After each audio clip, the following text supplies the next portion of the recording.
জন্ম প্ৰমাণপত্ৰ অনলাইন আবেদন। আজি মই আপোনালোকক দেখুৱাম ঘৰতে জন্ম প্ৰমাণপত্ৰ কেনেকৈ অনলাইন আবেদন কৰিব। প্ৰথমতে আমি আলোচনা কৰিম কি নথিপত্ৰ লাগিব, তাৰ পিছত আমি কেনেকৈ অনলাইন আবেদন কৰিম সেই সম্পৰ্কে আলোচনা কৰিম। প্ৰথমতে আপোনালোকৰ নথিপত্ৰ আপোনালোকৰ বাৰ্থ যিটো ৰিপৰ্ট আছে মেডিকেলৰ পৰা দিব, সেই ৰিপৰ্টটো লাগিব। কেনতে আপোনালোকৰ মেট্ৰিকৰ যোনটো এডমিট কাৰ্ড, যিসকলে মেট্ৰিক পৰীক্ষা দিয়া নাই সেইসকলৰ বাবে বেজিক কাৰ্ডটো দিব লাগিব। স্কুল চাৰ্টিফিকেট ইয়াত লিখা আছে, কিন্তু স্কুল চাৰ্টিফিকেট দিলে ইয়াত আপোনালোকৰ ভেৰিফিকেশ্যন নহ'ব, আপোনালোকে বেজিক কাৰ্ডটো দিব লাগিব।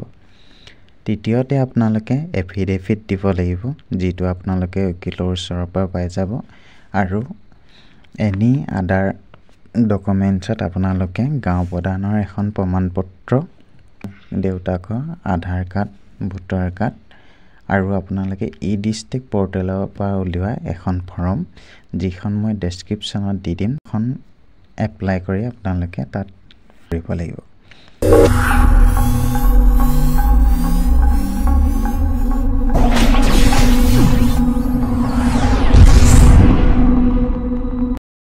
স্বাগতম জনাইছোঁ আমাৰ অসমীয়া সেৱা চেনেলটোলৈ। প্ৰথমতে আপোনালোকে যিকোনো এটা ব্ৰাউজাৰ অ'পেন কৰি তাত চাৰ্চ কৰিব সেৱা সেতু। এনেকুৱা এটা ইণ্টাৰফেচ আহিব আৰু আপোনালোকে প্ৰথম যোনটো ৱেবছাইট দেখিছে সেৱা সেতু হোম, সেইটোত ক্লিক কৰিব। ক্লিক কৰাৰ লগে লগে আপোনালোকক সেৱা সেতু যিটো পৰ্টেল আছে সেই পৰ্টেলটোলৈ লৈ যাব। আপুনি এই পৰ্টেলটোত গৈ ইয়াত যোনটো চাৰ্চ বাৰ দেখিছে তাত চাৰ্চ কৰিব বাৰ্থ বুলি চাৰ্চ কৰাৰ লগে লগে আপোনালোকক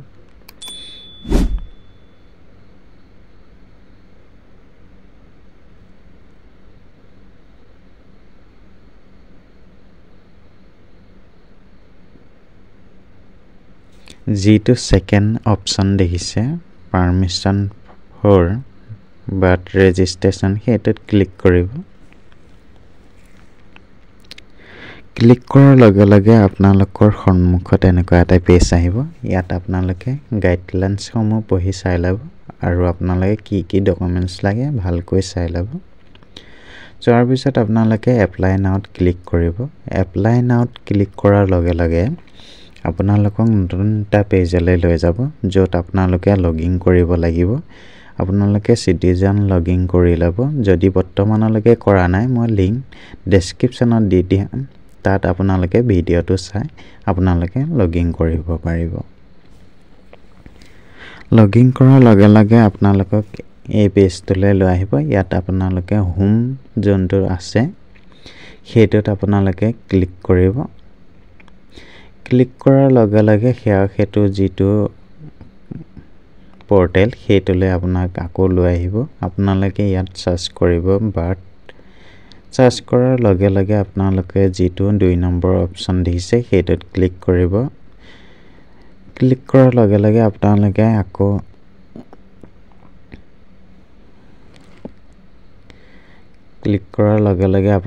আকৌ এপ্লাই নাওত ক্লিক কৰিব।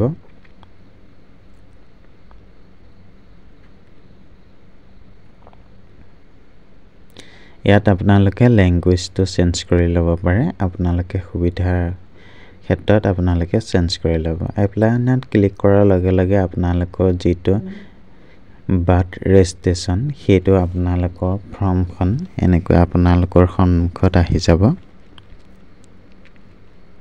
আপোনালোকে 40 টকাতে আপোনালোকে বাৰ্থ ৰেজিষ্ট্ৰেশ্যন কৰিব পাৰিব, আপোনালোকে চাই ল'ব। ইয়াত আপোনালোকে যোনে আবেদন কৰিব আহিছে বা আপোনালোকৰ যোনে আবেদন কৰিব সেইজনৰ নাম দিব।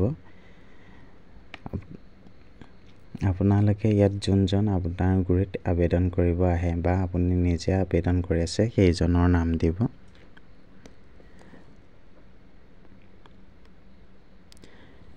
সেকেণ্ডত আপোনালোকে মেল নে ফিমেল সেইটো দিব। জেণ্ডাৰটো চিলেক্ট কৰাৰ পিছত আপোনালোকে ইয়াত মোবাইল নাম্বাৰটো এণ্টাৰ কৰিব।